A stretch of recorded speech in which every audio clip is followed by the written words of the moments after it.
भगवान परमात्म्याला आपलंच करा. तुकोबारा देखील वर्णन करतात, आपुला तो एक देव करुणी घ्यावा.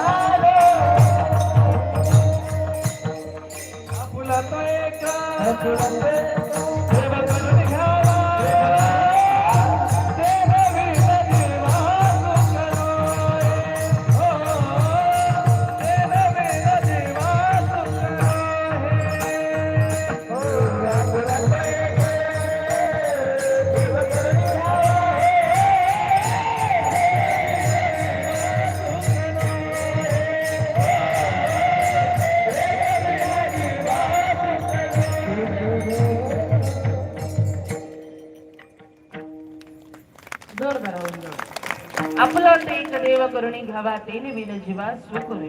त्या भगवान परमात्म्याला आपलंच करा. तदनंतर आपल्या जीवनाला जी सुखाची प्राप्ती होणार आहे ती होणार आहे.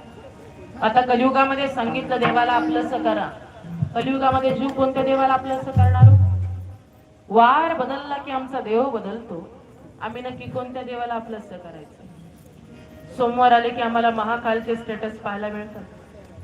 मंगळवार आला की आम्हाला देवीचे स्टेटस पाहायला मिळतात. गुरुवार, बुधवार, शुक्रवार आणि आला मोठा तो शनिवार.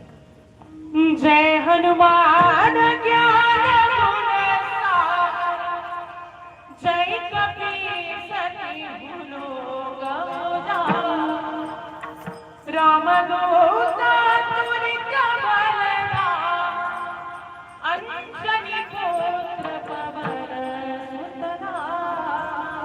हनुमान चालीसा वार बदलला की देव बदलतो. पण नक्की आम्ही कोणत्या देवाला आपलंच करायचं? अरे त्या भगवान परमात्म्याला आपलंच करणार जो अंतःकरणामधली इच्छा न सांगता जाणून घेणार असतो. मग भागवतामध्ये त्याचं वर्णन केलेलं आहे. भागवतामध्ये सुंदर अशी कथा आहे बघा. भगवान श्रीकृष्णाने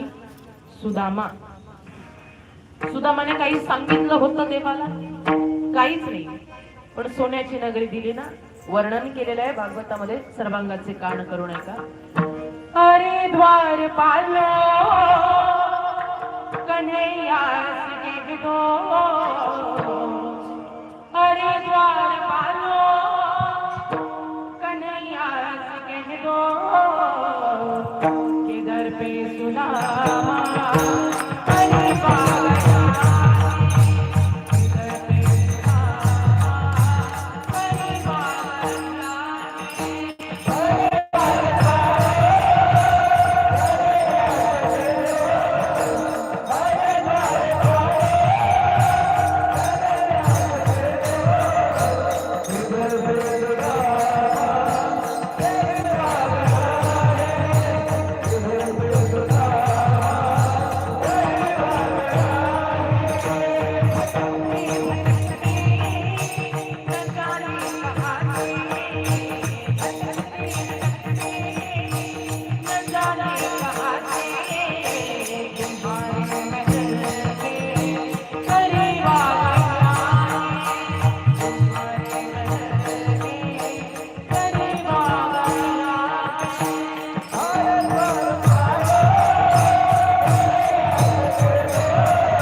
काहीतरी नीट इच्छा नव्हती मनामध्ये.